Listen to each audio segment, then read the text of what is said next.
What's going on, people? King Rich is back again with another video. Yeah, this is a very important video that is specifically tailored towards us black men.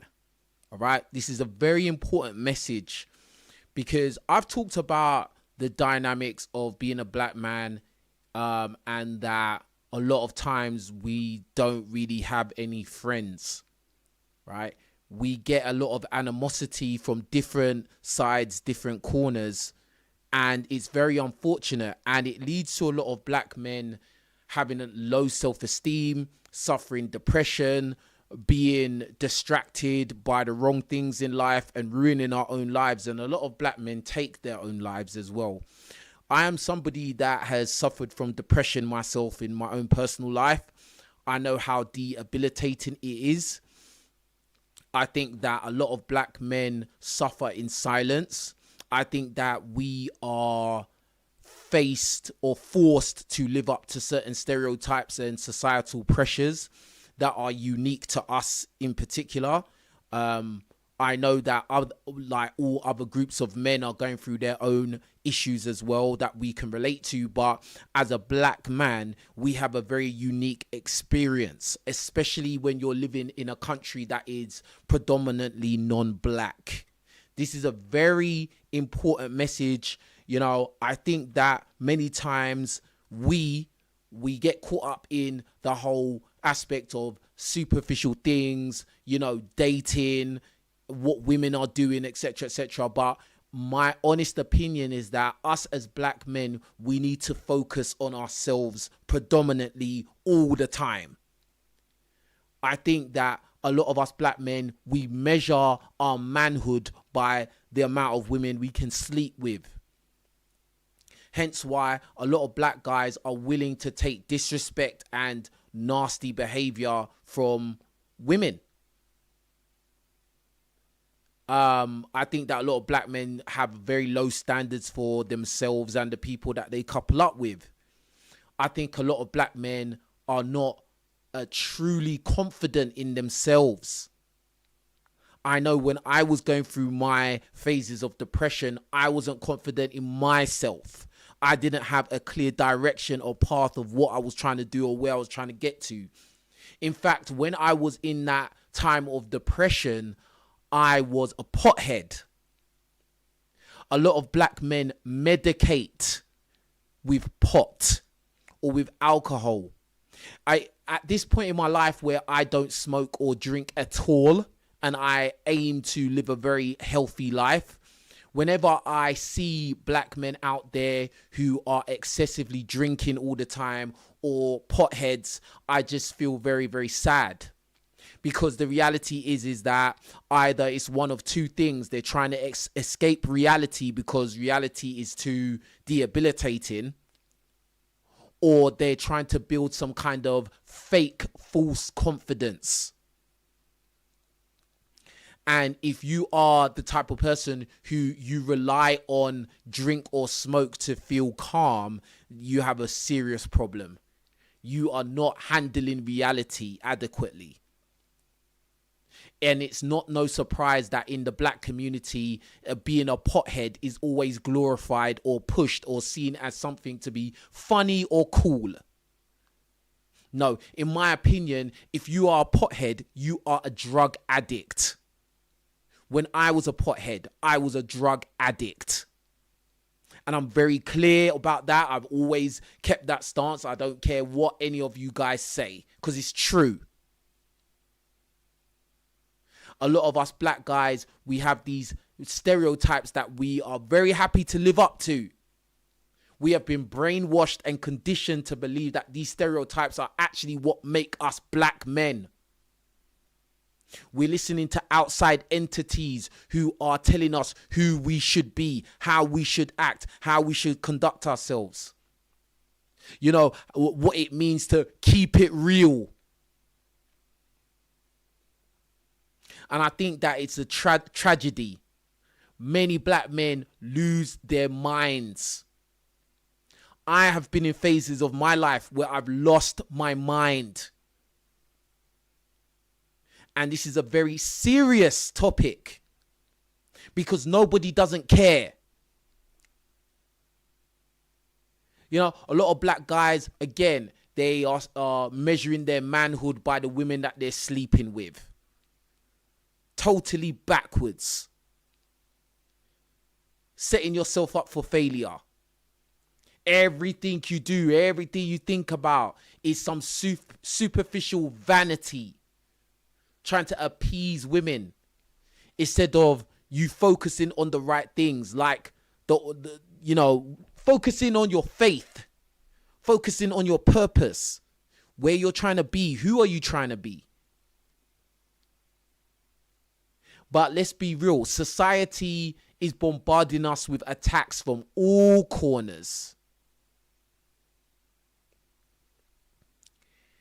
So I want to jump into some videos that I've seen that I think need to be seen by everybody. So please, everybody, like the video, because this is very important stuff. This is going to be one of my most important videos. So I expect all of you to do your due diligence and like the video, because one of the problems us black guys have is that we don't support each other. That's one of the main issues we have. We don't support each other. We see it as some kind of, I don't know, like we have something where we want to keep each other down. We don't want to support each other, and it's weird. I ask people to like my videos and they just refuse to do it. It's just weird. But anyway, let's get into this anyway. So on this page, it says the black man is the most hated man on earth. Let's listen. And who everybody hates. We hate him. His mama hate him. His family hate him. The white police hate him. The regular white men and white women hate him. This is a man who is hated by everyone. The only solace that God made for him was us.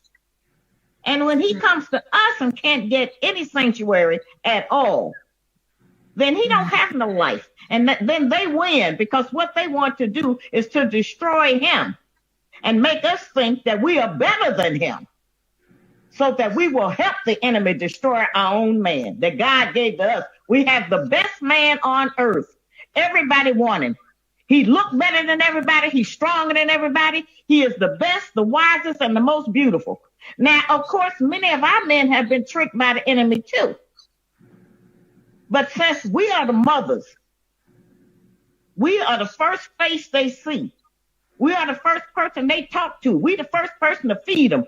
We do all of that and raise them up. And so if there's a silly man out here, he didn't grow up and be silly. He was silly as a little boy because his mother mismanaged him and didn't reparent him using the truth. We have a man who everybody hates. This was a very important monologue by Shahrazad Ali. She touched a lot of points right there.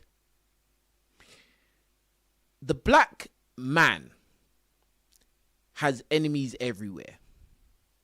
The first point of call of enemies that a black man has is obviously other men from other ethnic groups. There's a weird kind of dynamic that I've noticed throughout my life. And it's not all. Let me make that very clear, because I have a lot of non-black mates who they are 100% just 100 with me. They've never shown me any kind of weird behavior or kind of ideology or mindset. So I want to make that clear. It's not all non-black men or women for that matter. But with many, there's this weird inferiority, superiority complex that they have when they come into contact with black men specifically. And the reason why I focus on black men is because we are meant to be in charge of our own communities. If the black man is held down, then the whole community fails. I don't care what nobody says. I don't care who's strong and independent. If the black man is failing, the community fails. Simple. It's a domino effect. Right? So a lot of the non-black men, they have this inferiority, superiority complex when it comes to black men. And many times it will be expressed in hatred, discrimination. And it's very clear to see. It's been going on throughout history. Disenfranchisement. All these kind of things, all these systems to make sure that the black man, you know, is socioeconomically at the bottom. The black man is distracted by evil. The black man is encouraged to compete, to consistently compete against other black men, while at the same time trying to, you know, look up to the other men or be their sidekick. Me personally, I try my best to be a friend to other black men. I really try my best, bro. But it's hard because in this society, a lot of black men have been conditioned to see other black men as rivals straight off the bat. And it's sad.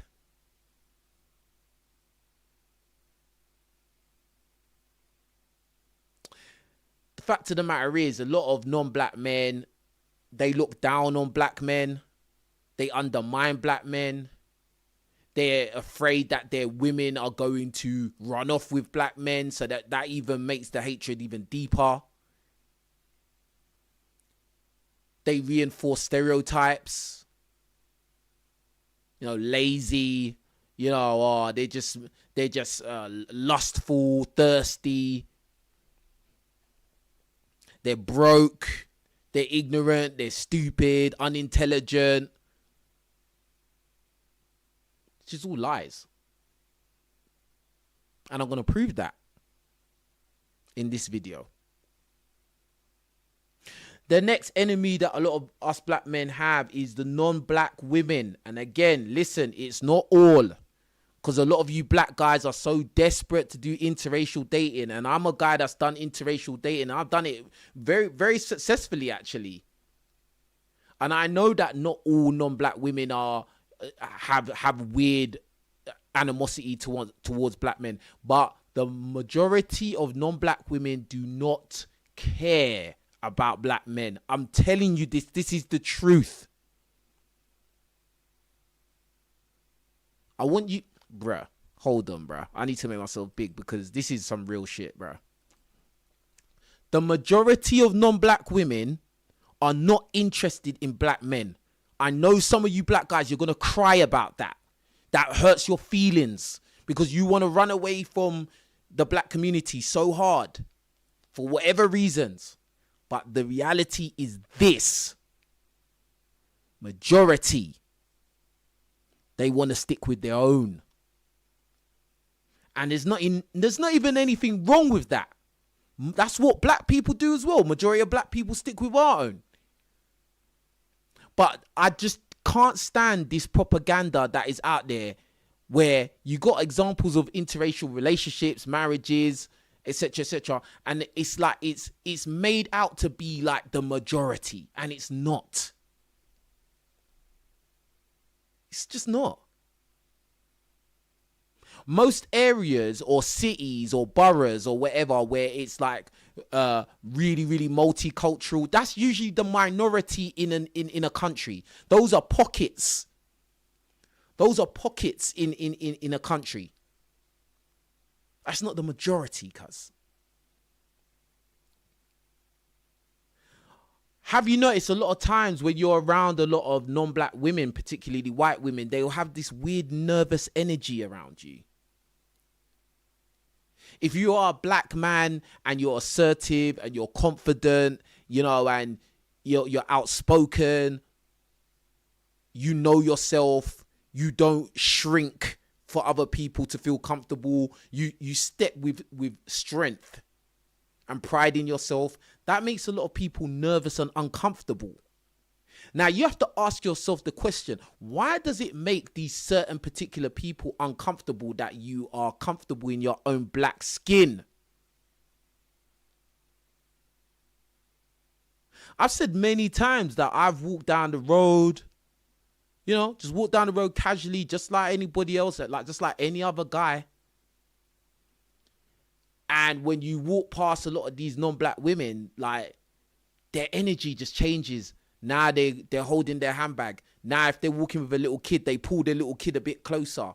Like, or even sometimes they'll just completely cross the road, or they'll step onto the grass. They'll go off the pavement, step onto the grass to walk around you. Like you're an outbreak monkey. Like you're some crazy maniac who can't control themselves. You're going to do something deviant and crazy. Press 1 in the chat. Press 1 in the chat if you've experienced that. As a black man, most of you have experienced that. Even if you are one of the black men who are seen as one of the cool ones, one of the easygoing ones. The majority of them do not give a crap about us. So when black men bang on and on about, oh yeah, I'm going to go and get me, I only like white girls, or I only like Asian girls, or I only like Latina girls, and I only like this, and I only like anything but my own community, I just find that to be really weird.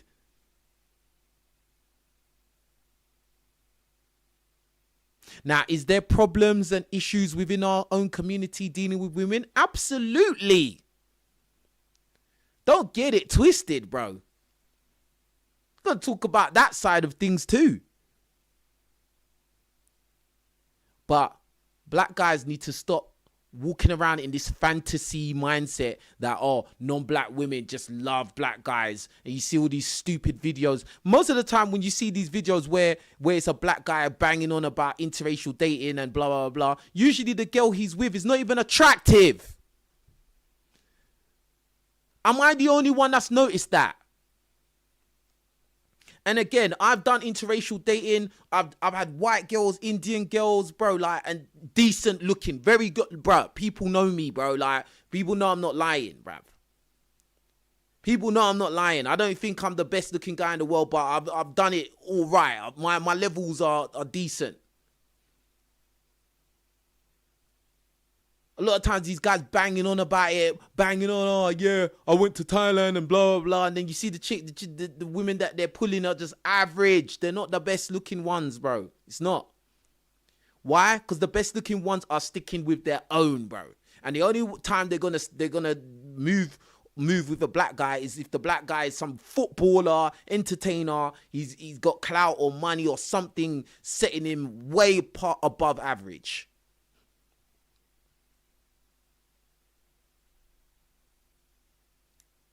Just being honest. Just being honest. Now, moving on. Women in our own community. And this is the saddest one, bruh. A lot of times, women in our own community as black men harbor a lot of animosity towards us. A lot of times you'll find that women in our own community will jump at the opportunity to publicly ruin us. Cancel, cancel him. And I find that to be quite sad, to be honest. A lot of times women in our own community can have certain dating requirements that literally push the average black man out of the running, out of the dating game. Then when those men who are non-select, they go out and find a woman from another community, then he gets called a sellout. Then they will go on to say that he must hate women in his own community. I even got some of that too. I even experienced that before.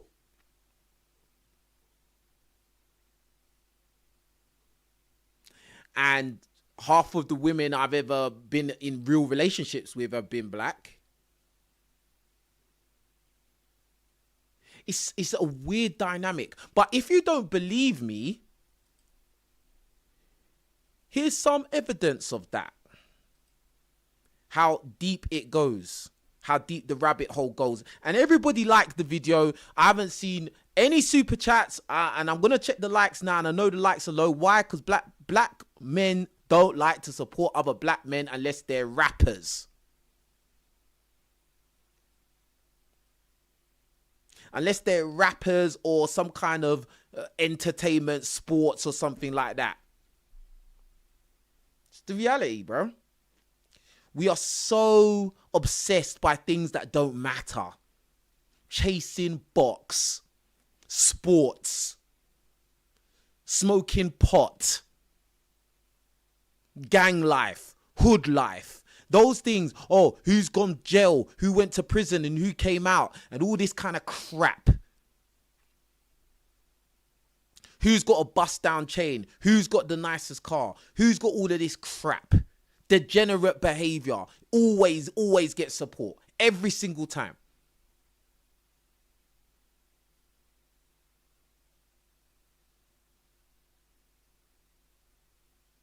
It's crazy, bro. But let me check how many likes on this video. I bet there's less than half. Oh, I was wrong. Just over half. There should be 100% likes on this video. 100%. Most of you guys watching are black guys. I don't understand. Like, if I was doing some degenerate stuff, talking to rappers or talking about jail stories, talking some hood stories, talking to some OF models, you lot will be all over it. This is why we fail. This is why we get destroyed. But it's all good. Let's carry on. So anyway, in this video here that I'm going to play, this what is it? I don't know, WhatsApp group or whatever called White Man Appreciation. 1,000 reasons why white men are better for black women. Let's see what was said. No turning back, because these dusties are dusty. They just belong in a coffin. I agree. And the only reason I support aborting a black child when it comes to it being male is because when I look at the black community and the problems in it, it's associated with males and male pathology. So when you are a black man thinking that the women who think this way and whose minds are captured, you are on the same team with them, you are not. You have to wake up to that reality. We can no longer say that this is only happening amongst white people and on the far right. There are black women who vote and follow every slogan, every trend, every talking point, and it's anti-family, anti-men, anti-boys, and anti-black boys in the womb. There's no turning back, because these dusties are dusty. They just belong in a coffin. I agree. And the only reason I support aborting a black child when it comes to it being male is because when I look at the black community and the problems in it, it's associated with males. And wow. The first woman said that black men belong in a coffin. The other woman that said she agrees. And then this other woman was talking about aborting black male children. This is absolutely disgusting. This is absolutely disgusting. You don't hear all these other, black female YouTubers talking about this video. This was conveniently ignored or not seen. This is evil. Now, obviously, it's never, in no way, shape, or form, all black women that think like this. No way, shape, or form is it all.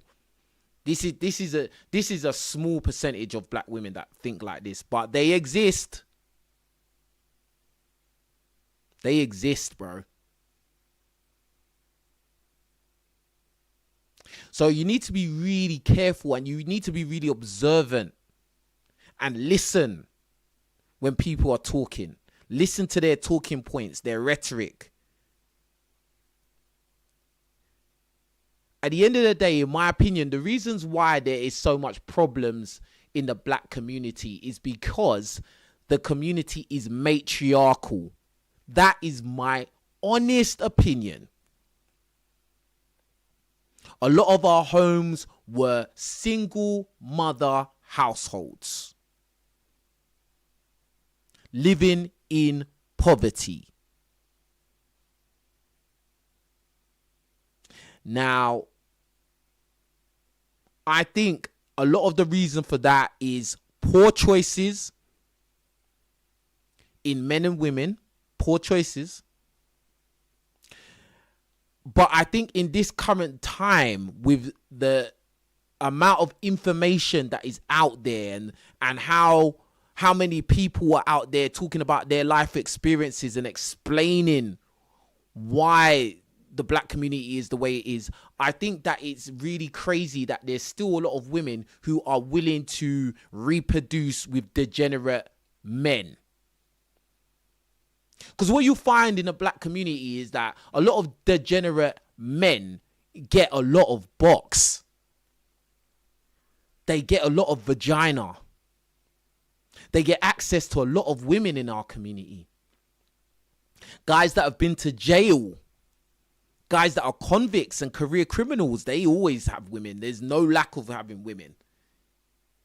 Guys that are straight up womanizers and they've got a whole roster of baby mamas, they never seem to have problems adding to their roster. And that's not even just a black issue. That's just a men and women issue in modern women issue, bro. That's just a men and modern women issue. But, you know, obviously the single mother rates in the black community are just unacceptable at this point. I think that women in general just have a lack of accountability, and they just want to play the equality game when it suits them.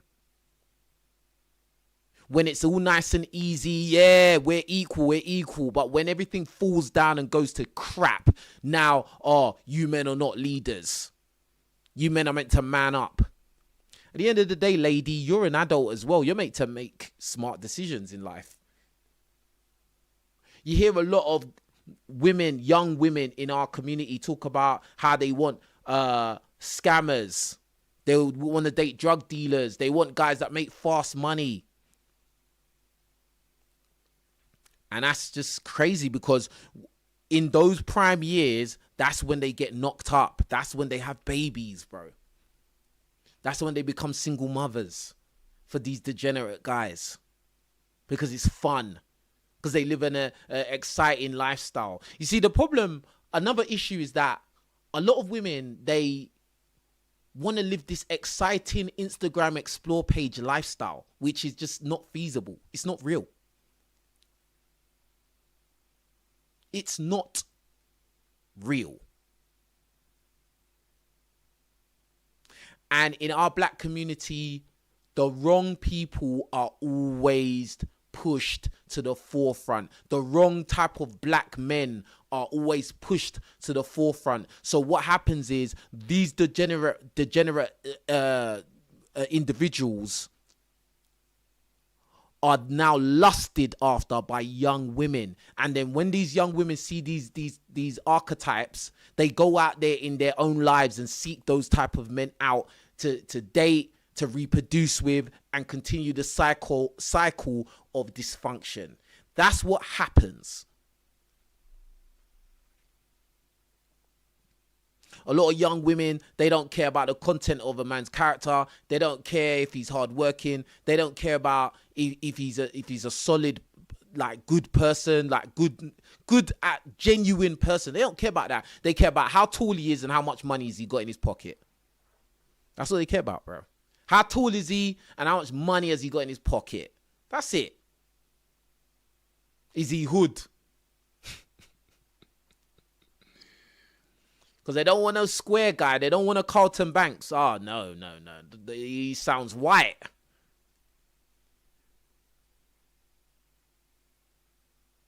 They want King Von. King Von didn't have no problems attracting women. Lil Durk has no problems attracting women. But you now, you being a studious academic black guy, you know, nah. You working a legitimate job, doing the right thing, nah. You don't get the same level of respect. It's sad, bro. Let's move on. So in this caption, it says, I didn't realize how hated black men were by black women. Realize how hated black men were by black women until I did my series. My husband was raised by a single mom, and this is what I've learned. And then I did another video, Black Men in Therapy, and the comments from black women, wow, color me surprised. I kept receiving comments full of skepticism from men saying, are you really trying to give us grace? Are you really trying to understand us? And when I saw the women comment, I went, oh, wow, now it's starting to click. And it saddened me, but I now understand. And a lot of them brought up generalizations about black men creating broken homes and leaving more baby mamas and babies out there. Oh, sorry. But I feel I had to pause that. Bruh, the thing about that is, you lot are picking a certain type of black man who is a degenerate. If most of you women complaining are picking Future type, Nick Cannon type, and I mean Future Nick Cannon without the money, you're just picking certain type of Tyrones or career criminal type guys or degenerate type of black guys who don't care about having multiple baby mamas, then what do you expect? Of course those guys are going to be a problem, but guess what? Those particular guys do not represent the majority of black men, though. And this is the disconnect that a lot of women have. They make poor choices in men, reproduce with these bad men, and then when their situation goes sour, now all black men are like this. And then they spew out a lot of this hateful rhetoric about black men, and it's sad. And again, it's not all black women like this. It's not all.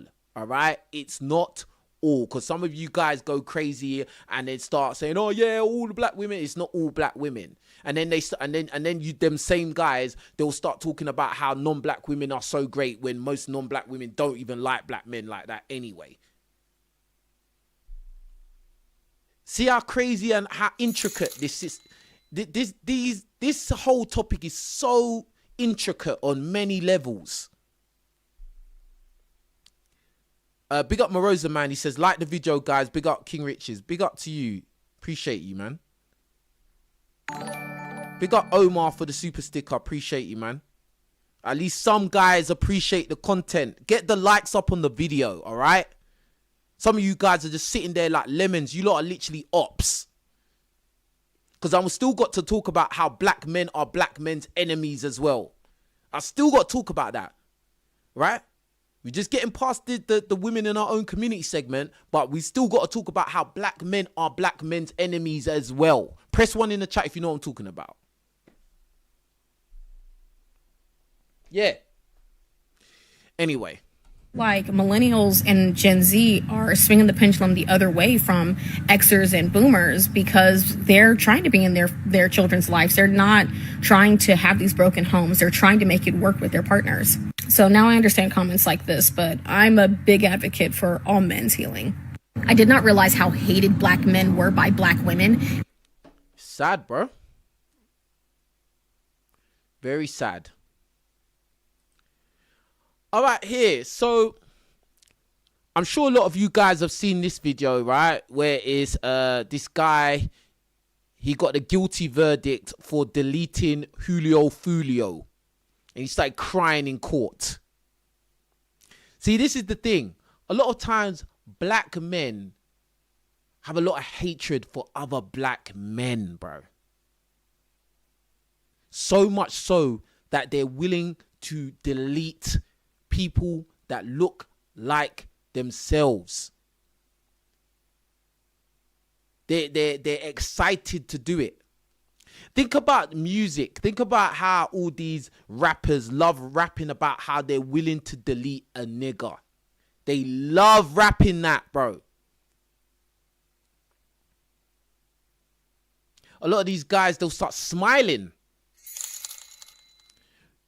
Big up to Stephen Buckley, man. Big up to you, my bro. Appreciate you, fam. He said, showing my support, bro. Important topic, 100%. Big up to Stefan, man.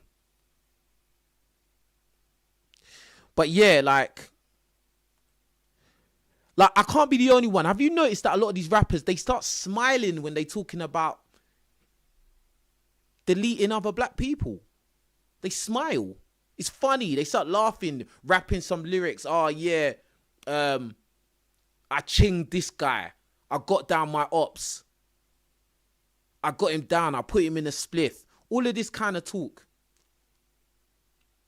Put him in a box. Put him in a casket.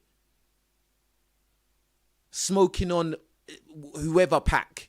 Bro, they smile and laugh about it, and it's a fun thing to talk about, and it's murder. They're talking about murder, bro. It's evil. Why is it that the black music genre is so heavily based around black versus black on black crime? Why is that popular amongst black people? And why, and more importantly, why is it so popular amongst non-black people? Because the black man is the most hated, bro.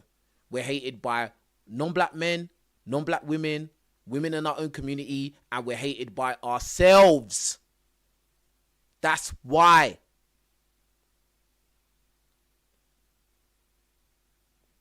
That's why there'll be black guys that will make stupid videos talking about me who've never met me in real life. They don't know if what they're saying is true or not, but they will still make those videos saying stupid things. What, like with the motive to try and they want to dismantle or like degrade or make people turn against you or make people hate you. Like, it's evil. These people are evil, fam. When I do reaction videos, I react to what people put out there. I don't start making up imaginations or what if I don't know it's true, but I'm just going to say it like I know it's true to try and make people dislike somebody or something like that. But that's what a lot of black men do to other black men. All the time. So anyway, this example here is to show that a lot of times black men harbor so much hatred to other black men to the point where they want to take their life. They left me stranded up and stupid music. And look, now this guy's crying, bro. The guy got found guilty and now he's crying. Why are you crying for? You took the guy's life. What are you crying for? Now, the only way that I could see anything like this being justified is if he's taken somebody close to you, he deleted somebody close to you. Then I understand why you would go that far. But you probably just done it just on some gang affiliated gang crap. Want to prove yourself to be hard and tough and to be a killer. And this is where it took you. Now your life is ruined. You took the other guy's life and now your life is ruined. And by all accounts, this guy actually comes from a good background, a good home. But he wanted to be gang so bad. Because us black guys, black boys from as young as 11, 10 and 11 years old, we are conditioned to believe that gang life is cool and it's the way to go. And we all smoking pot and trying to drink as much alcohol as early as possible and commit crimes. And we could be gangsters on the road. That's why these kind of degenerates are so popular amongst black guys. Again, there's that guy, King Von. He was so popular amongst everybody. The guy was a serial killer. Anybody that doesn't know the story of King Von, I suggest you go and do your research. You shouldn't just be listening to any old guy rapping, bro. You should find out their story, bro. Like, King Von was literally a serial killer. But guess what? People talk about that guy with very, very much fondness, bro. Very fondly, bro. The guy was killing people. Other black people. Other black guys, black men, bro.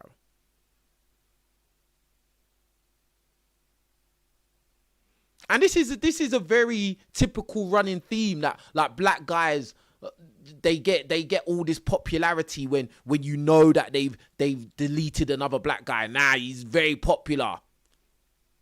We got to listen to his opinion about stuff. He needs to be put on a pedestal. He's a bad man because he's shot at people, he stabbed people. He's a bad man. Yeah, so we need to listen to his opinion. Fuck their opinion, bro. It's got to this point where it's like, we need to start ostracizing these people, in my opinion. We need to start ostracizing them. We need to start boycotting and cancelling these people because they are a virus. They're evil. They're demonic. They're a virus.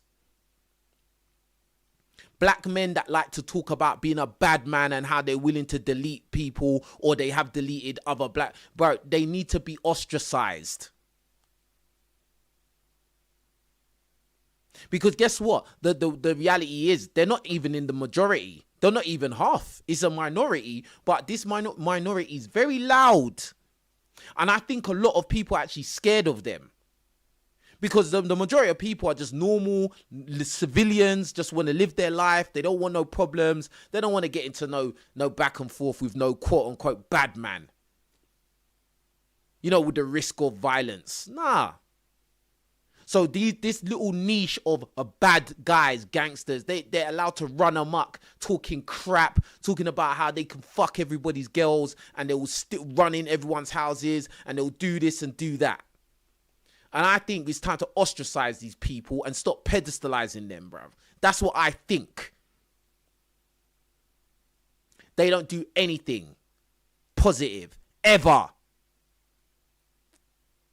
They do more harm than any kind of good that, I'm gonna do something, give back to the community. I'm gonna go to the youth center and tell the kids that, you know, if you stick your mind to anything, you can accomplish anything. Look at me, I did it. And fuck that.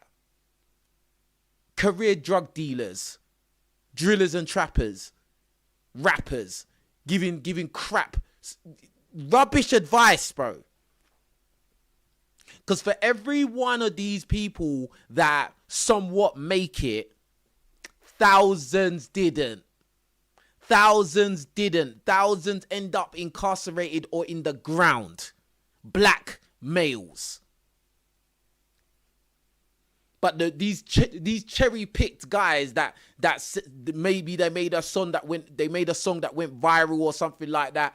And then the non-black corporations pick it up, sign them, give them a contract, give them 100K. Then they start buying cars and jewels and drip and stuff like that. And then it looks like their success story and every other black boy can do that. No, it's unrealistic, bro. It's not real.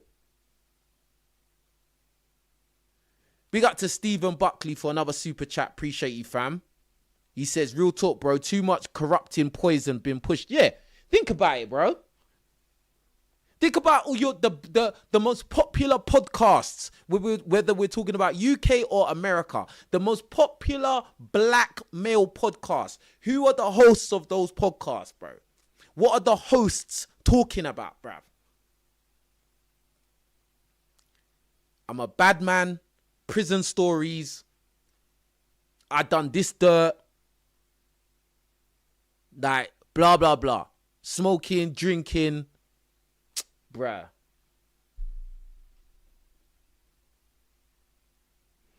And then they'll bring on the hood rat chicks that find them attractive. So it makes them more look like, oh yeah, he's the guy.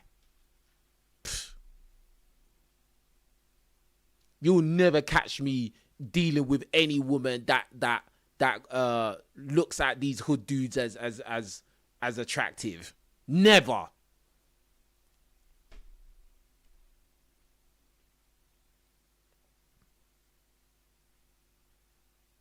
Crazy, bro. So this guy here, he's crying now. He's been sent to, bro, you're getting sent to where you're meant to be, bro. You do the crime, you do the time. Simple. What did you think this was? A music video. Now this guy's crying. I'm sure you was watching every gangster movie, every black gangster movie. You was watching Power. You know, UK, you was watching Top Boy. You was watching all this rubbish. And now, like, look where it's landed you. Nah, it's not no music no more, is it?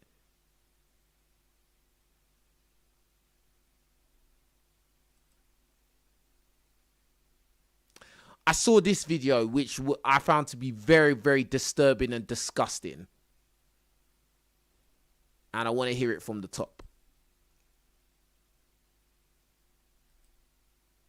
Why do black people have nightmares? Because we shot the last one that had a dream. Oh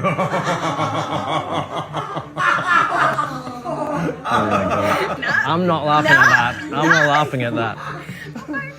Why do black people have nightmares? Because we shot the last one that had a dream. Oh my God. I'm not laughing at that. I'm not laughing at that. Why do black people have nightmares? Because we shot the last one that had a dream. Bruh. I wrote underneath this video, what the fuck kind of show is this? This is offensive. That is absolutely disgusting. And now you're blocked for putting laughing faces. Like, I just find that, like, we're living in a time where being anti-black is now like a trend. Am I the only one that's noticed that? It's become a trend to be antagonizing towards black people. It's a trend to say offensive things to black people. Like there's been some crazy weird shift in society now. Now all these non-black people can openly laugh at the situation of black people, and I just think it's disgusting. Let's see the replies I got, because I put this, what kind of show is this? This is offensive. Let's look at the replies I got.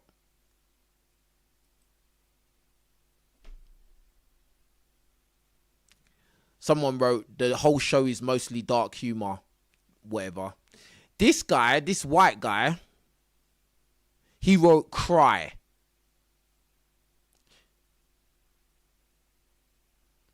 And he put cry, little bro. See, this is what I hate about the internet. It gives these little pipsqueaks confidence.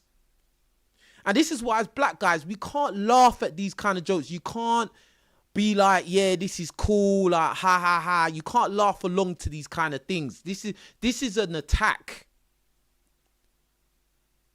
This is an attack. This is a blatant disregard for you, your history, the evils that your ancestors went through. Because guess what? Slavery wasn't only in America. Oh, no, no, no. That was all across the world.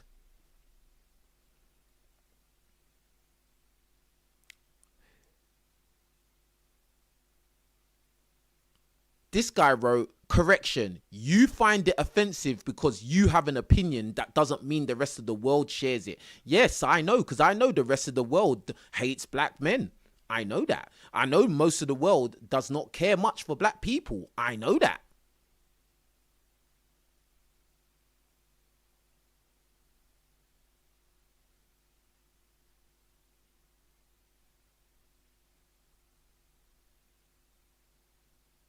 This guy wrote, only weak-minded people can be offended. I find it so interesting that they would say that, because there's certain groups There's certain ethnic groups out there that if you say anything about them, you will get cancelled and you will lose everything. But black people, you can laugh and joke, call them niggers to their face and all of that, and stop chimping out and all of this crap. Even threaten to to delete them, and that's fine. That's fine. There's no problem with that.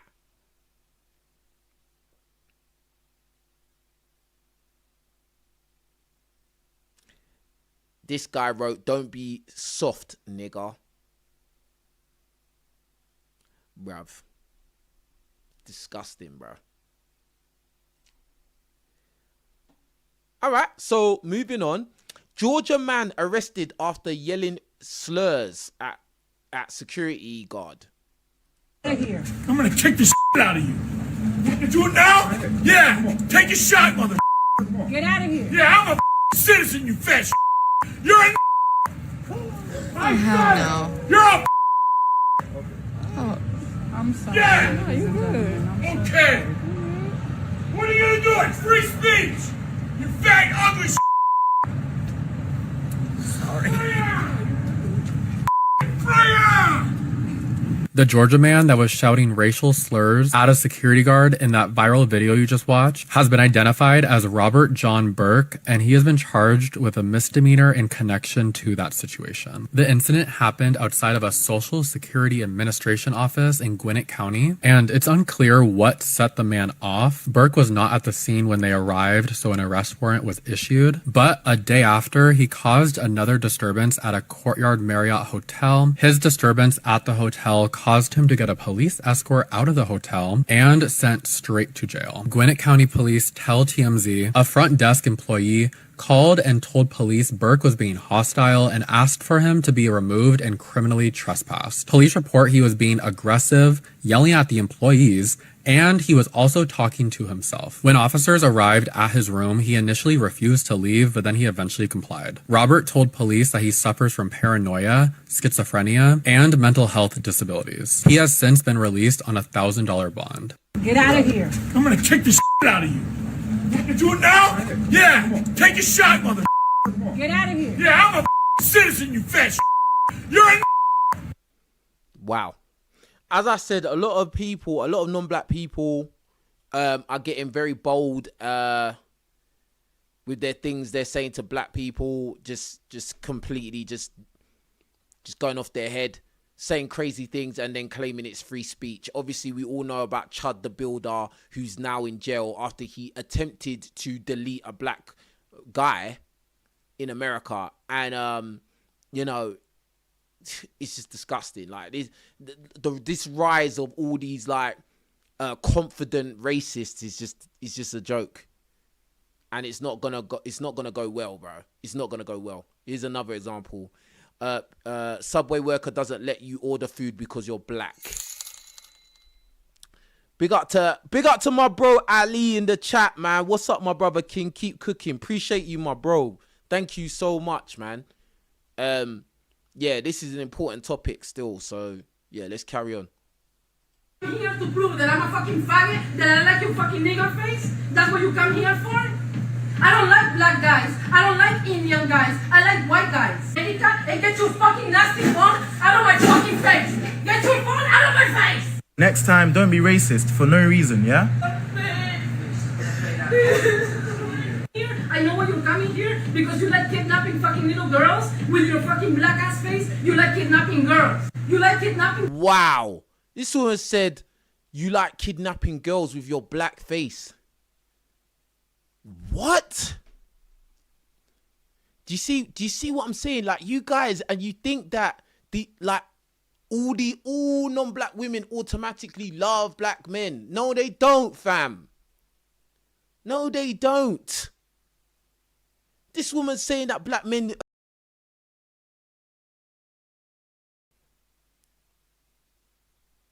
This is... Bro, like, I want us black guys to understand. The reason why I'm doing these videos, like, listen, let me make myself big, bro. Hold on. The reason why... why is this froze, bro? Sabotage, bruv. Hold on, guys. Let me play. Just let it play. Girls? How? I'm just trying to get a Subway order. No, I know what you're doing. You're not lying to me. Okay, cool. I've come into Subway. All I want is Subway. No, you don't come here for that. I know what you're doing. You're being dishonest. You're being dishonest. Go to church and pray.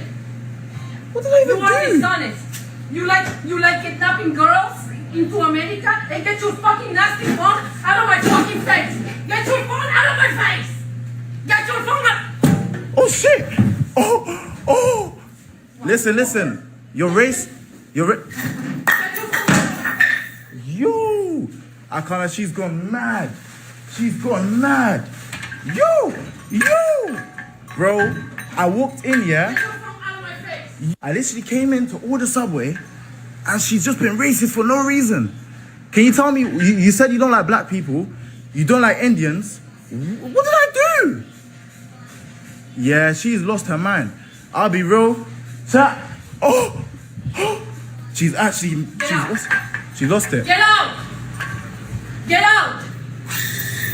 When I came in, yeah, I literally said I wanted to order, and I asked, oh, she looked sad. I was like, oh, are you okay? Guys, this is the other side of America that they don't tell you about. Why can I not order a Subway?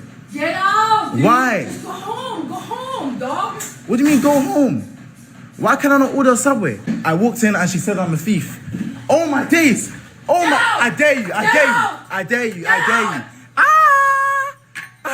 Oh shit! And then cooked one more time. And then can I have it cooked one more time? You don't work. When you're racist, you get worked. So basically, trying to order. Yeah. I'm not paying because you're racist. Okay, no. Yeah. So racist people, you get worked. Yeah. No, don't cry. Can't cry now. Don't cry now. Get that. When you're racist, I'll make sure I work you. I wanted to order food, and she didn't let me order food. I came back now. You work for no reason. No racism is allowed. Next time, don't be racist for no reason, yeah? I want you lot to understand the thing as well. A lot of these people, yeah, like, especially with these women that are anti-black, when they get caught out, they're going to start crying. They're going to turn on the waterworks. This is crazy, bro. Please. It's not good. Yeah? Big up Daniel for the super chat. He says, out of order. This is crazy. Listen. Leave me alone. Leave me alone. I'm going to leave her alone now. But I didn't feel happy when she was racist to me for no reason. I came in here and I wanted to order my food. She called me a nigger and she said that I kidnap kids. She's mad. Listen, we got her back. Chat. We're finding racist people. Love you, cameraman. Trust me. So, some of you lot are thinking that this is a skit, but the reason why you know this isn't a skit, yeah, is because literally Subway is being is involved in this. The company Subway is now being involved in this. This is not going to be positive for Subway in any way, shape or form. So this is how you know it's not a skit. Subway would not sanction this. They would not be okay with this being a skit in their establishment. Oh yeah, a Subway, I want to make a video where we're going to pretend your employee is absolutely racist and says black men kidnap little girls. I don't think Subway would be down with that. I don't think that would be a good look for Subway. So that's how you kind of know it's not a skit. It's not fake, bro. Like, anyway, moving on. We got our boy Cavicula here. You know, we got the white boy, the cherry-picked viral white boy that basically is mad popular and all of this stuff, and he's always around all these blonde white girls and stuff like that. Yeah, like looks maxer. And this is the same guy that likes to say nigger and walk around with a hat that says nigger on it, bro. I really dislike this guy, seriously. And I'd love to do an influencer fight with him. I would drop down to your weight, bro, and I would hurt you. Break you in half. Because I just don't like you. I don't like most of these influencers. I just can't wait for my opportunity to just break them. To be honest. And it's going to happen, bro. But nonetheless, Clavicular banishes new anti-black girlfriend from group defending his black security guard. Isn't it funny that these kind of people always have a black security guard? Interesting, that, isn't it? I'll tell you something about DJ. Who? Who's trying to rob me? Well, he literally was like, Which one? Who? That's a security guard. Oh. No, you thought his security guard was a pedo? Bro, you're actually He said zip, like something zip, and I was like, Yo, wait, right here? Yes, I'm sorry. Oh my god. What Yo, the he's fuck? so close. Yo, You know why she just said that? Yo. I know. He would drove Is us it the here. black people in Yo, Oklahoma? man. Yo, get the fuck out. Get out. So basically, for those who can't decipher what just happened, this white girl basically saying that Clavicular's black security guard, she was scared that this black guy was going to steal her purse or something.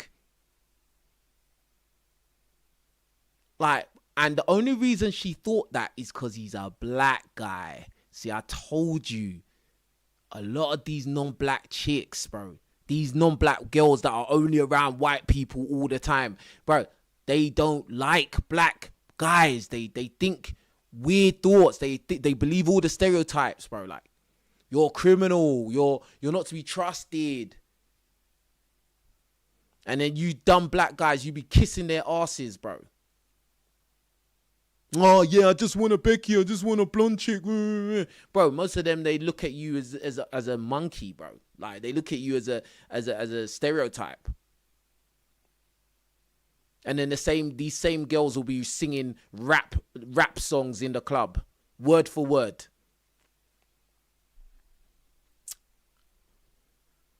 But it doesn't really surprise me that Clavicular would be around these type of girls, because he says a lot of crazy stuff as well, a lot of racial stuff as well. So it doesn't really surprise me, bro. Anyway, moving on. Black men are not allowed to make mistakes at the work. The world's transactional perception of black men. Let's go. Black men are not seen as human quite often. We are seen as helpful, and it then becomes transactional. Black men are never allowed to be understood as balanced or flawed. Black men are often allowed one acceptable lane at a time. Think about it, even when it comes to being in the workplace with the dominant society.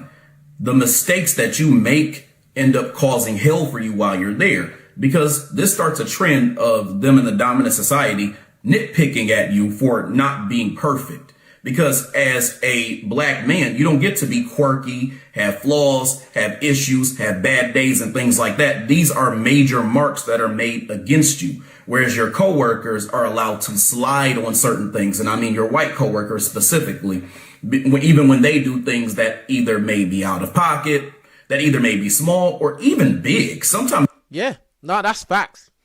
And you don't need to be in corporate to be facing that either. Just as a black guy, again, as I said, if you're a black guy who's confident in yourself, you're comfortable in your own skin, you're unapologetically a black person, a lot of times other communities, other individuals will find that to be intimidating, or they'll see that as problematic. And they will have the eagle eye on you, hawk eyes on you, waiting for you to fuck up.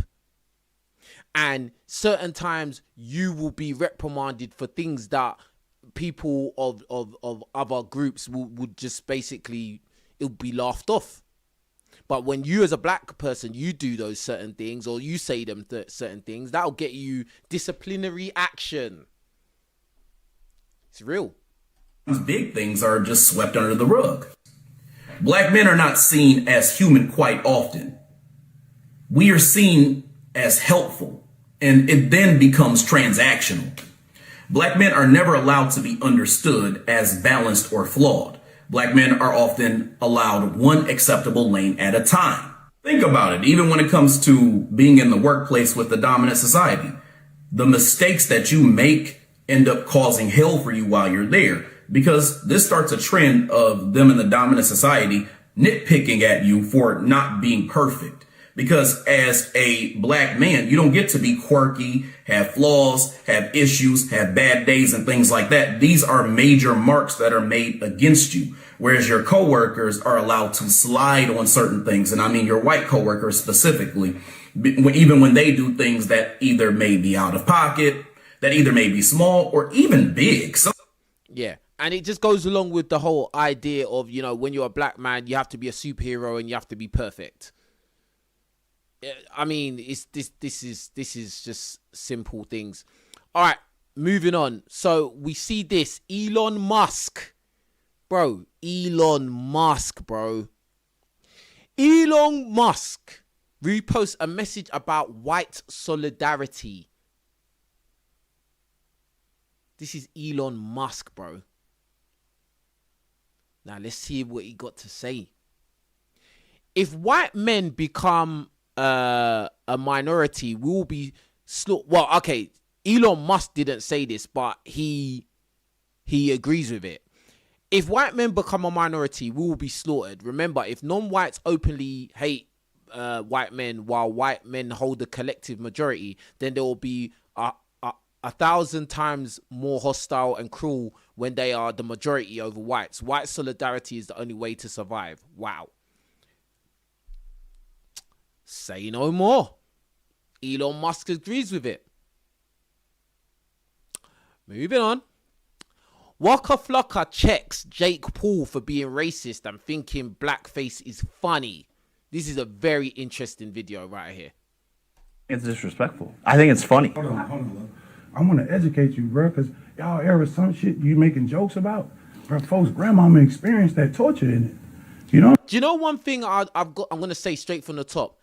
The fact that Waka Flocka is talking to Jake Paul and being like, oh, I need to educate you on this. Bro, he knows what he's doing, fam. Like, Jake Paul is not stupid. He knows what he's doing is out of line. He just doesn't give a fuck. That's what it is. Jake Paul is a YouTuber, influencer. He's got a lot of money. He doesn't care. And at his core, he probably doesn't really care about black people like that. Let's keep it real. He don't care. So, and he's probably got certain views in regards to black people. So that's why him doing blackface is funny. So the fact you got to be like, oh, let me educate you on this, bro. Bro, he's not stupid, bro. He knows exactly what he's doing. They're not dumb. You know what I'm saying, bro? So ain't nobody experienced torture with no white face.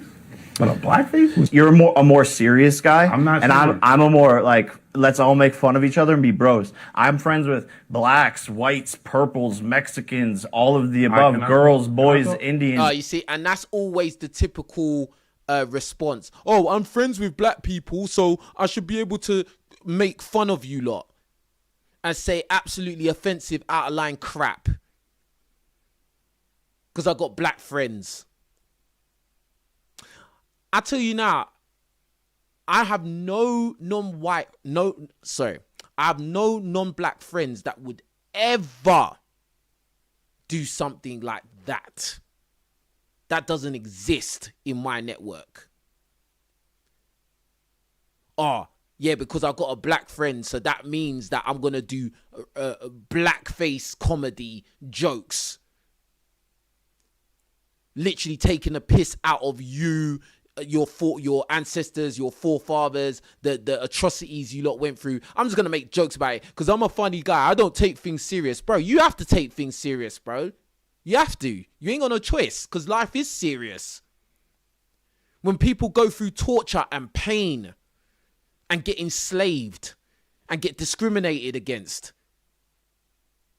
and get socially engineered to eat each other and cannibalize each other.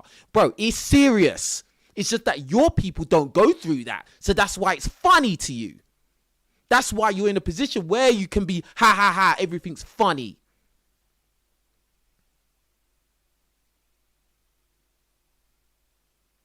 Now you see why I want to beat up these influencers, bro. That's why I train very, very hard Very, very hard. I don't even post what I'm doing. Because, bruh, when I get the opportunity to smash up one of these guys, bro, it's not going to be pretty. It's not going to be nice. Anyway, let's move on. All of that. So I think you're like really serious. I do too. You're really serious. You're a serious guy. And you're like, I don't want to make fun of anybody. I'm the opposite. Now that's your side. But Walker, how am I serious? You don't even know me. I'm sorry that cameras is there, bro. I never did this in my life. This is my first time. But when I'm First time what? Ever been on a live I stream. think it's good that we're having this. Now, I don't even know how. Look, and clavicula's there as well. Look at that. Clavicula's there. Tell me what the hell does clavicular do that has propelled him to so much popularity and notoriety? What the hell does this guy do? This guy's an agent, bruv. Press 1 in the chat if you know what I'm talking about. This clavicular guy is an absolute agent. This guy kept walking around with a snapback that said nigger on it. And he kept saying, I'm that nigger. And he kept posting videos where he's saying nigger in the club. Then he's walking around with black security guards. And then now Jake Paul's having a conversation of why he should be allowed to make blackface jokes. And then we see Clavicular sitting right next to him. Bro, I told you, we live in a time now where being anti-black, antagonizing black people is now the trend. This is it. This is it right here. And this Jake Paul saying, oh, you're a serious guy. I'm a funny guy. I'm a comedian guy. So that means that's why I want to joke on black people. Man, fuck you. I just seen it. I'm like, I can't wait to see. I want to say, because I know you and we met briefly and you. Can I land my plane? Can I just land my plane? Would have been funny for you, bro. I swear to God, bro. Jake Paul, bro, you got a good brand, nigga. That blackface shit kind of fuck. Any nigga that black, bro, excuse me, saying nigga that I talk to my people. Any nigga that say you, any black person that tell you, if they see him tell you, nah, bro, that's a joke. They lame as fuck, and that's what we call, bro, you're lying, bro. You selling, you know that. Absolutely. Any black guy sitting next to Jake Paul and that's cool with him doing blackface jokes, bro, like you're mentally unwell. The guy's just literally there to try and get money out of Jake Paul because you can't be okay with that. You can't be cool with that. The man's literally doing racist jokes. You can't be cool with that.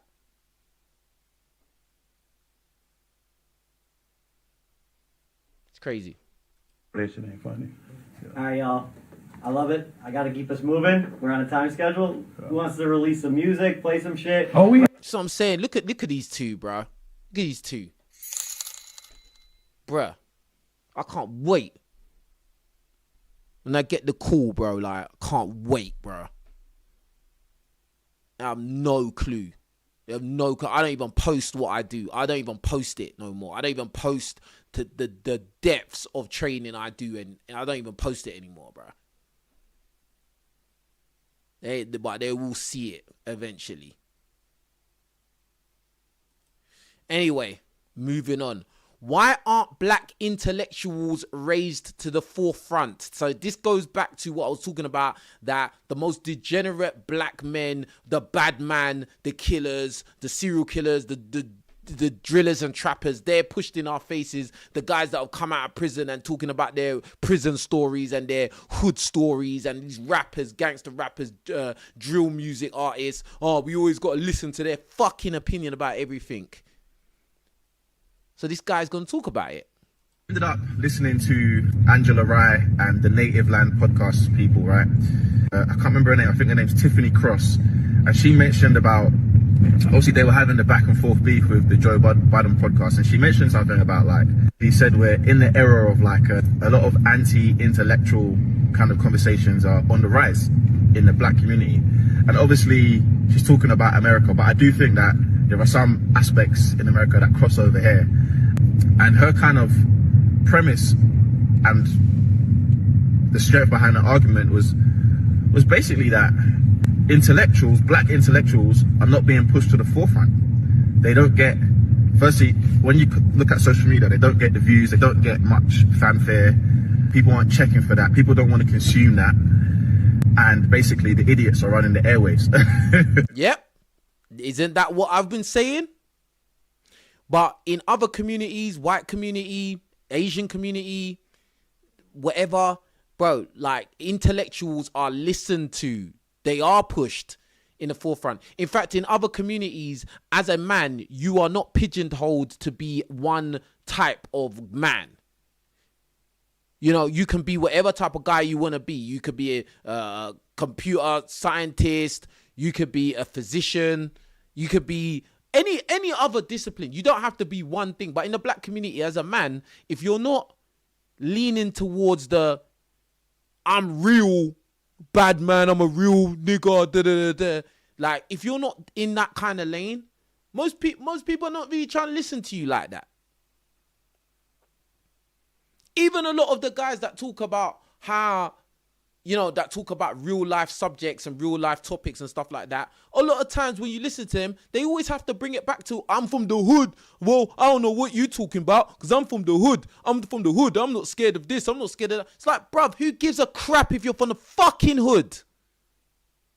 That's not a badge of honor. That's nothing to be proud of. Because you lived in a desperate situation, an impoverished situation with desperate people. That's not a badge of honor. And black guys are so brainwashed into thinking that makes them better than somebody else. I'm from the hood. I'm real. I sold this. I sold that. I carried a weapon. I've been in wars. I went in prison. I came out.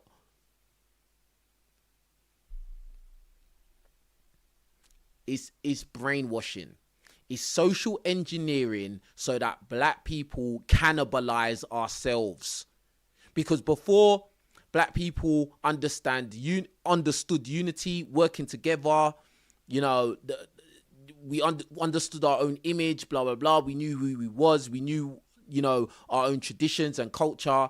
But then, you know, the whole thing got flipped and turned upside down. And now we have this.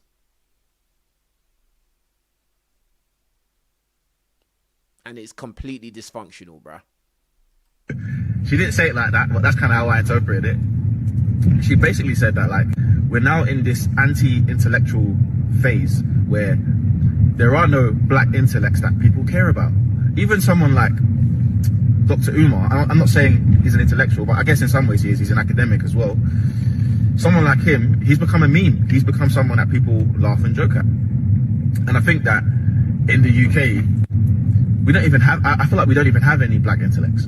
Or the ones that we do have, just like I just said about America, people aren't checking for them. Yeah, people don't check for them. Bro, and this is the thing. This is one of the reasons why I know my channel doesn't actually get the viewership I'm meant to get. Because in the UK, if you're not doing some jester maxing, court jester comedy, stereotypical hood comedy crap, yeah, or you're a footballer, or you're doing the usual hood, I'm a bad man talk, no one don't care. And you're a black guy, no one don't care. If you're not talking about football, the hood, the street life, or you're a comedian, or like, well, but the comedian is usually a stereotype in one way or another, bro, no one don't care about you as a black guy in the UK, bro. That's why I'm very niche on this side of the world. I'm very niche. Like, it's not really other black guys like me here talking the way I'm talking. And then you got the other black guys, they're just simping. Oh, you black guys, you need to make more money so that you can take care of your woman. Blah, blah, blah. You got them simps. They make me sick. Just... Anyway. Because it's not interesting. So I ended up listening to Angela Rye. All we care about over here is, should a man pay? Who's going 50-50? You know, fake hair. Why is this girl wearing a wig? We don't care. We don't talk about anything that actually matters. And I think a big part of it is because as a community, we are so much smaller in the UK. That's the difference between UK and US. And obviously, I lived in the US for 5 years. The biggest difference... Wow, so did I, bro. That's crazy. That's crazy. ...difference is that there is just less of us. We're all clustered in big cities. We're only in London, or we're in Birmingham, or we're in Manchester. And that's it. Like, we're only in a few locations. which means our voice is not as powerful. Whereas over there, obviously they're like 12 or 30% of the population, so their input is a lot more powerful.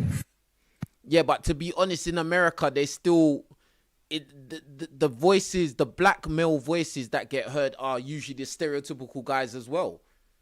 Like, think about it. If anything happens in America and then they want to get a popular, quote unquote, popular black male to talk about it, he's going to be an athlete or rapper or entertainer of some sort, bro. Like, that's it. Like, literally, who's the black intellectuals really? Like their voices may get heard more in America, but still, on the grand scheme of things, if you're gonna ask who are most people going to be, who are most of the black community gonna listen to, if you're gonna compare a black male intellectual or a black male athlete or a black male entertainer of some sort, they're gonna listen more to the athlete or the entertainer, bro. That's just the truth. That's just the truth. Come on. Their input is a lot more powerful in terms of like their voice and whatnot. So our point here is that there is no point. But do we have a black intellectual class that people are checking for? If they, you know, and I'm talking more about social media, and if we do, where are they? Where can I find them? Because I'm always listening to people and people's opinions and voices, and I like to engage in discourse every now and then.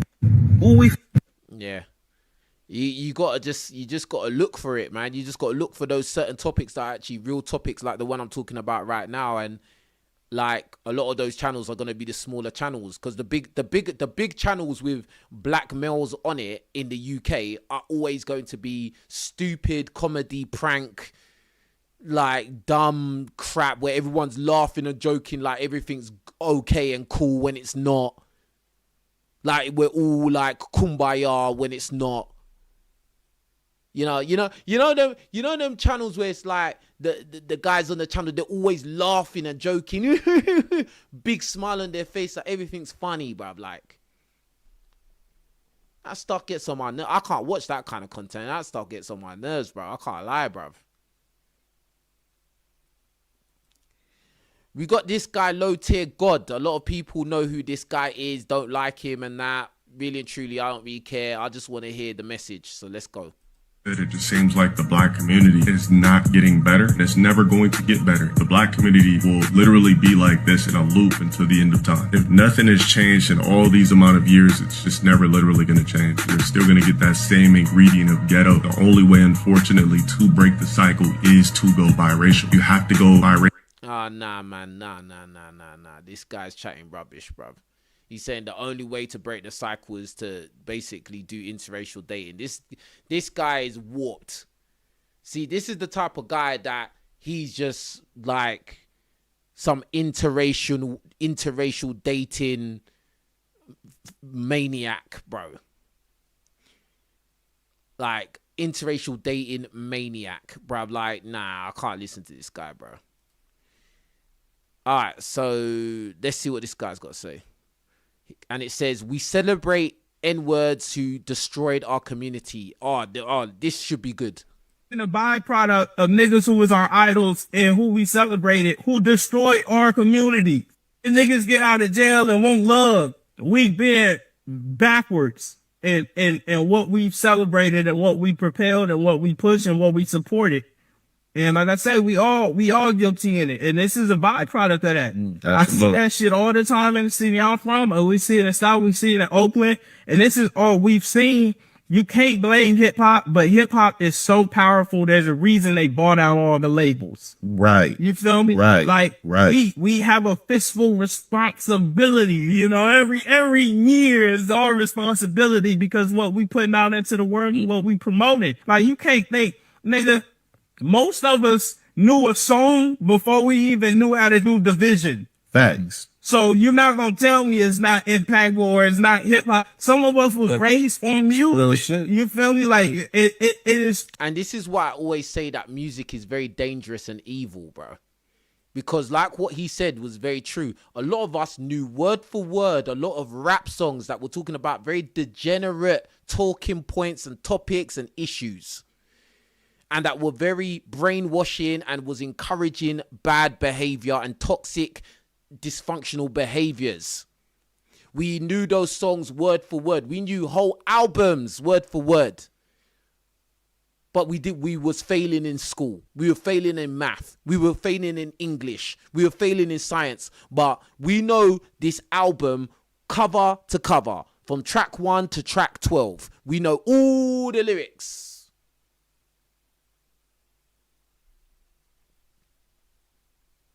And these so-called artists, they don't give a fuck about nothing. These artists are just there for money.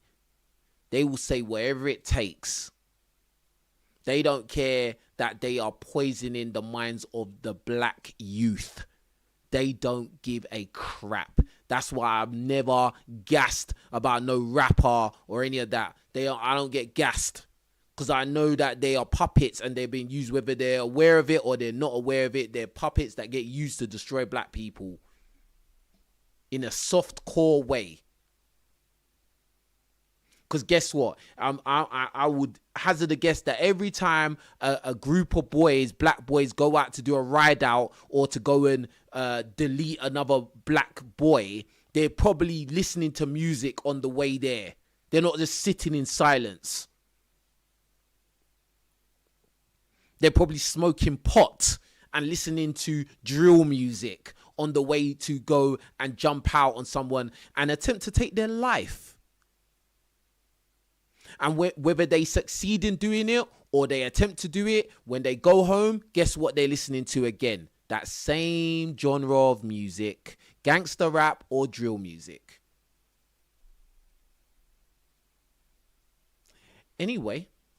Too impactful for us to just treat it like, oh no, let them little niggas just do rap. Let them do with that. Because some of them, they not even living it. The hip hop end up making them live it because they lying, and now they just testing them. Now they got to turn into a whole different person. They never. Wow, and that's even an excellent point that this guy just made. Some of these guys, these gangster rappers, drill artists, they're not even living the life that they're rapping about. They're not even living the life that they're rapping about, but they're exporting that lifestyle to black youths who listen to it, and they are conditioned to believe that this is real. This is what keeping it real is. So let me try and live out these raps. This is a very demonic cycle, very evil. And I think that we need to be straight up and be like, you know what? This music is evil. I don't give a crap. It's evil. I don't care if it made Jay-Z rich or it made whoever the fuck else rich. The genre is evil, bro. The messages are death music. So I don't care how you slice it and dice it. That's what it is. Ever was just to live the shit that they rapping because they heard another nigga rapping and go viral and this would put them on the main feed. Me and Gazi had the same talk. I'm like, bro, do you right. And like I say, it's something we've all done as a community. We've all ingested it and allowed it and supported it and propelled it. Even though we listen to these songs, we like, bro, this nigga is tight. Yeah. You know, that's what Max said, but they talented. Yeah, nigga is talented.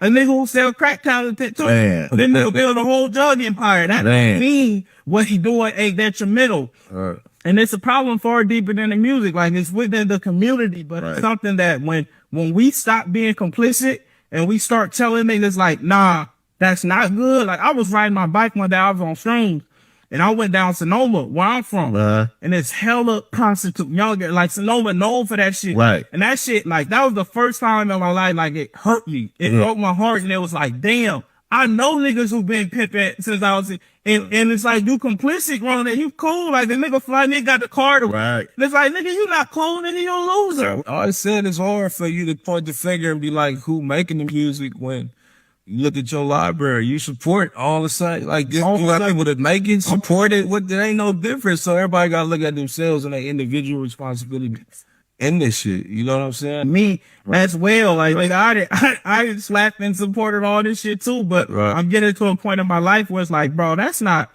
That's not what we own, nigga. I'm not impressed. It's not cool, nigga. I'm not fascinated that you got 16-year-old girls on the corner working for you and getting you money. Nigga, none of that shit is fascinating to me. We live in a... That's so true. Like, you get to a point where you just realize that this is just absolute garbage. It's evil and toxic. Yeah.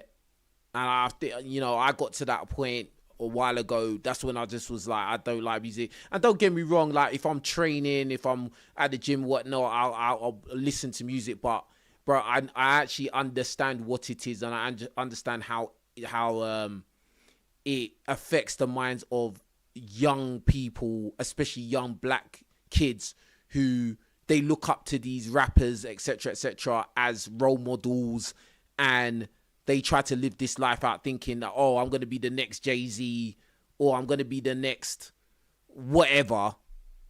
And really and truly, you're better off actually living a straight and narrow life. But it is what it is. Let's hear this one.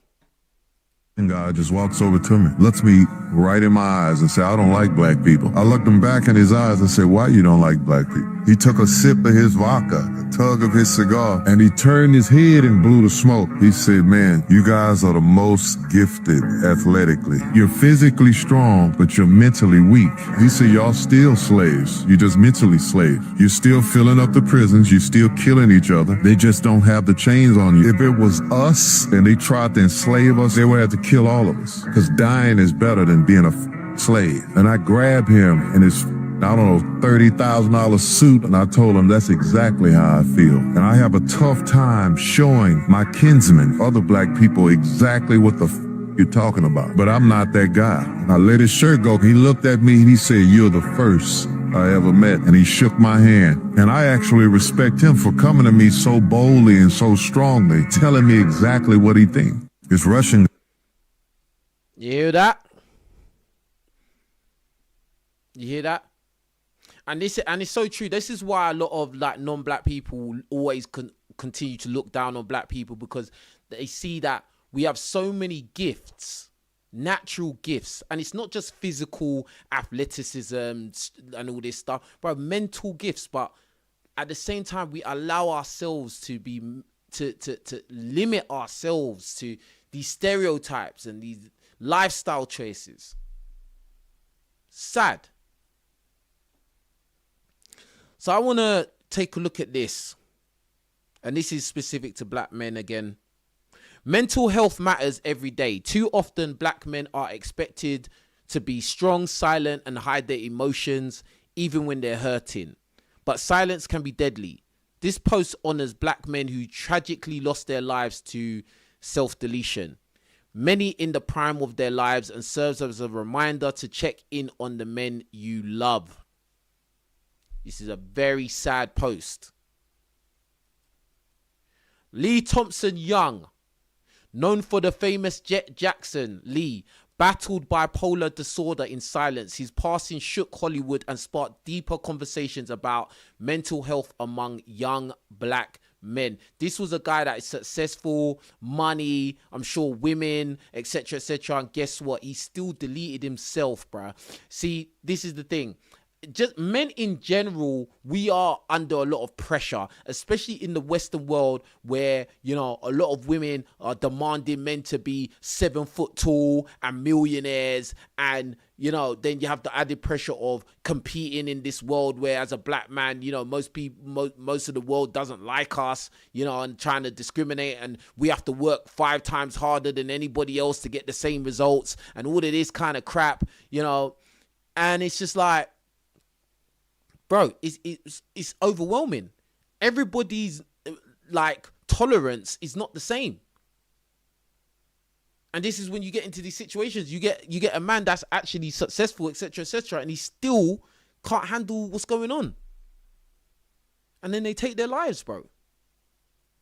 Sad.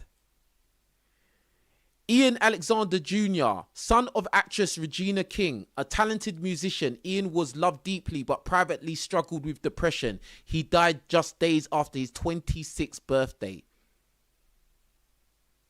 Sad.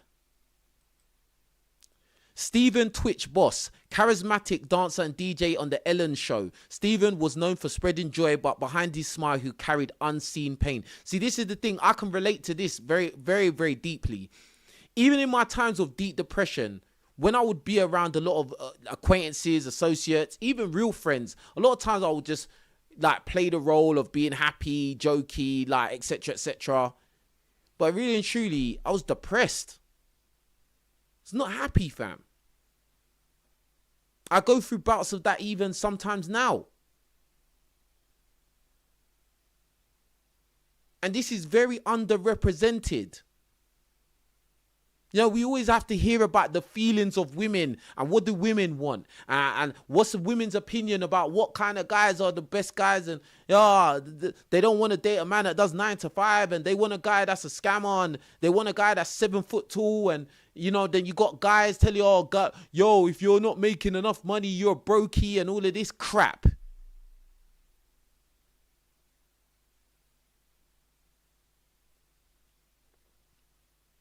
I'll just say this to you black guys, yeah. I know a lot of you don't believe in God and that, which I think you might want to change that. But I think that a lot of black guys, a lot of guys in particular, need to focus on God first and make God a priority and make your own self-development a priority. Development in financially, mentally, physically, socially, in all aspects of your life. You need to focus on that. But put God first, bro, because that will keep you grounded.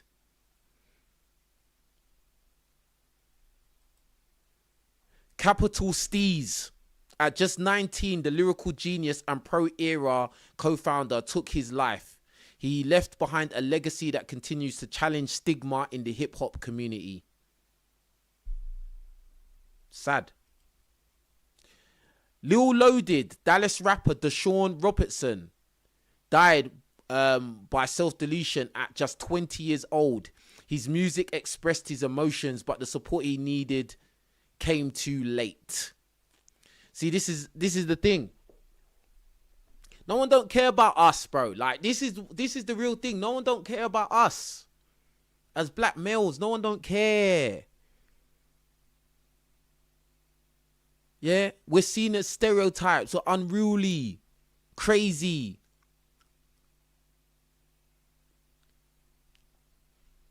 Sad.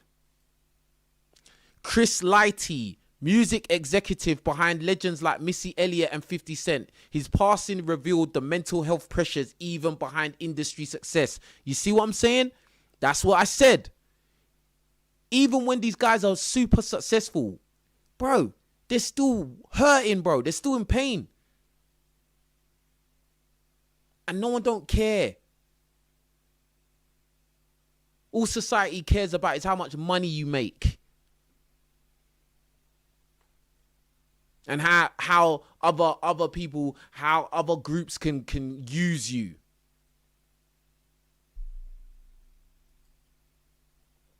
Lance Blanks, former NBA player and general manager. His daughter bravely shared that her father died by self-deletion to help others understand the reality of hidden mental pain. This one is a former NBA player and general manager, and he still deleted himself, bro.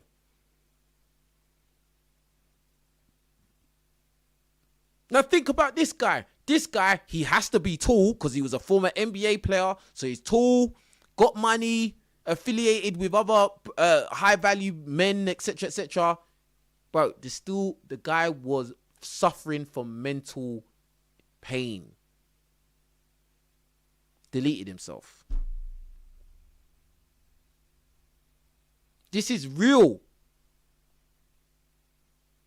And it's funny, you don't really hear women talking about this because a lot of women don't care about us, whether we're talking about non-black women or even women in our community. A lot of times, women just care about what's going on with them. This is why I'm saying that guys need to worry about what's going on with us.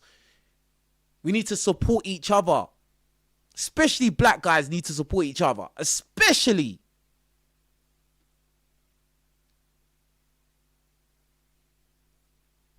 But you lot don't get it. If I ask you lot to like the video, you won't like the video. Because it's taking something away from you. You feel like I'm ordering you, or don't tell me what to do. If I want to like the video, I'll like it. Why not just like the video because you want to support? Bro, do you know I watch so many YouTube videos every day, and I just like it, especially when it's a black guy. I just like the video, bruv. I don't even need to think about it like, oh, shall I like it? Shall I not like it? I'll just like the video, bruv. Leave a comment. Great video. Like the video. Doesn't take nothing from me. And it makes me feel like, oh, I'm supporting them in my own small little way. I'm supporting this person, bruv. But most of the people that watch my videos can't even like the video. It's weird, bro. Anyway. Kevin Ward, the beloved mayor of Hyattsville, Maryland, whose self-deletion came as a shock to many, a reminder that leadership doesn't make one immune to mental illness. Bro, these are successful guys, bro. And they're still living with so much pain that they can't take life anymore. They can't take it. Etika Desmond Imofa, YouTuber and gamer who was open about mental health struggles. His final videos became cries for help. He was just 29. This is sad, bro. This is actually, I feel this one the most because I'm a YouTuber. This guy's a YouTuber. He was open about his mental health. I've been open about my mental health struggles from my past. Do you know, even like when I've talked about my frustrations and the things that upset me with doing a YouTube channel, do you know people have come out and made videos like negative videos about me? That's how dark it is out here, bro. So this really gets to me, this one, bro. His final videos became cries for help. He was just 29 years old, bruv.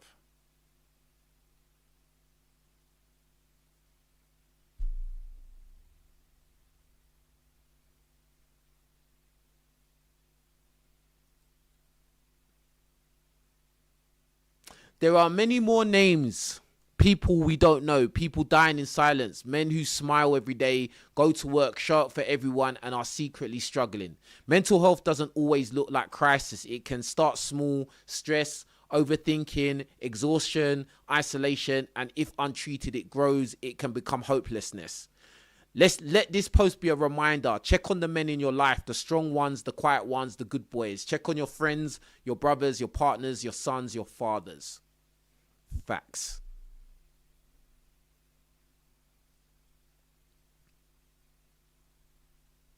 We need more posts like this, bro.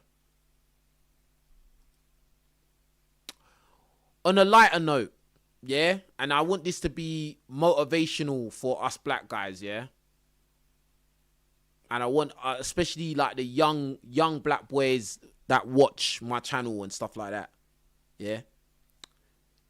At age 6, Joshua Beckford became the youngest Oxford University admit, mastering reading at just 10 months and speaking Japanese at 2. This is absolutely amazing. You see, all these stereotypes that us black people have are, you lot are primitive, you're not smart, you're ignorant, you're animals, you just want to do degenerate stuff, you're dysfunctional. No. That's all social engineering, bro. Because if we are actually nurtured in functional ways and given the opportunity to flourish, we can do absolutely amazing things. At age 6, Joshua Beckford became the youngest Oxford University admit, mastering reading at just 10 months and speaking Japanese at 2. Bruh, this is amazing.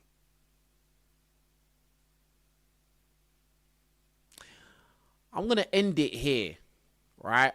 And I want all us black guys, to really understand this. I don't give a crap what anybody says about us as a group, says about you as an individual. You can be the architect of your future. You make the choices. Don't let life just push you around or you just float. Take charge of your life. Forget about women, what women are saying, bro. Forget about what women are saying. If anything, focus on the Most High. If you don't believe in God, at least focus on what you need to do for your own life. Where you need to be. Focus on your peace and your happiness and your well-being. Focus on getting your financial power and your physical power and your intellectual power. Think about raising your game in those aspects. Forget about what women are saying, bro. Forget about what women say they want, what they like, what they dislike, bro. Forget about it, bro. Just raise your game for yourself. Be the leader of your own life. Don't drift.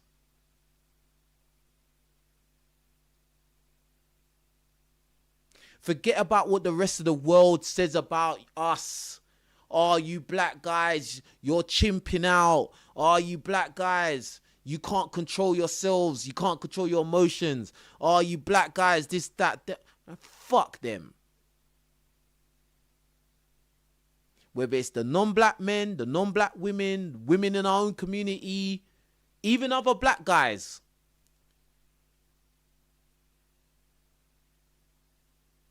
Focus your mind. Focus your mind. Anything is possible. You are capable of anything. Greatness is within you. Greatness is within us. All these other groups know that, but we don't know that. All these other demographics, they know that we have the X factor. But we allowed ourselves to be bombarded by all these negative messages. Bombarded by the requirements of what it is to be a man and what it means to be black and all of this crap.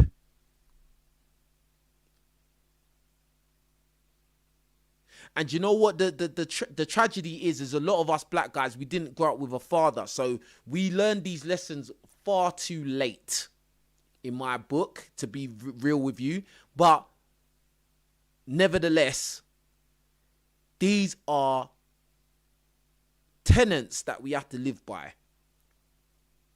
We need to worry about ourselves first.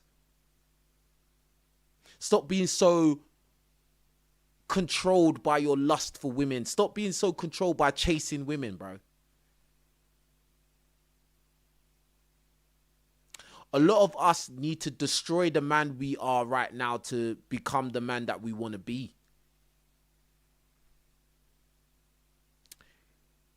Please, if you heard or understand what I just said, please press 1 in the chat.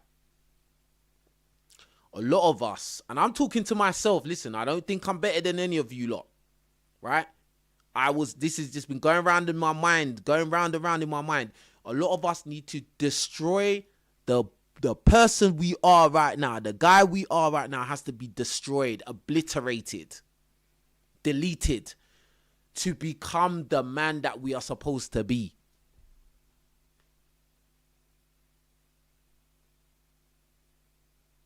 It's time to forget about the distractions. It's time to switch off all those voices.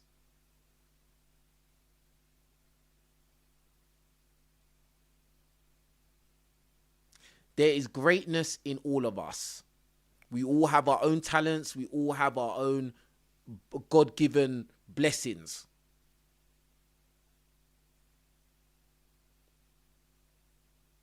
A lot of us, we don't believe in ourselves. A lot of us have low self-esteem. A lot of us have taken in the ideas of people who undermine us. A lot of us have given into despair and fear.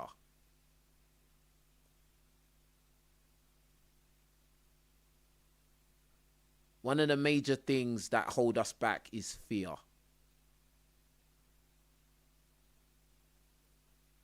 Sometimes we are afraid of being great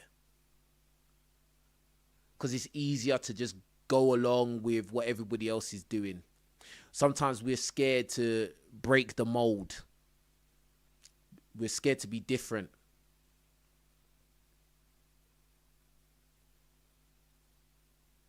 We're scared to go in a different direction from the rest of the crowd. Big up to Stephen for another super chat. He says 100%, bro. Big up to Stephen, man. That's why a lot of us, we act like stereotypes. We go along with that whole social programming because we don't want to break the mold. We want to be liked.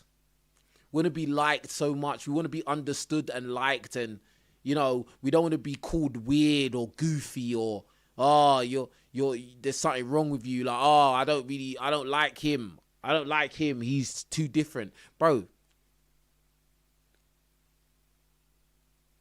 everybody's not meant to be in your life. Some people need to be subtracted. Or sometimes you need to subtract yourself from certain groups.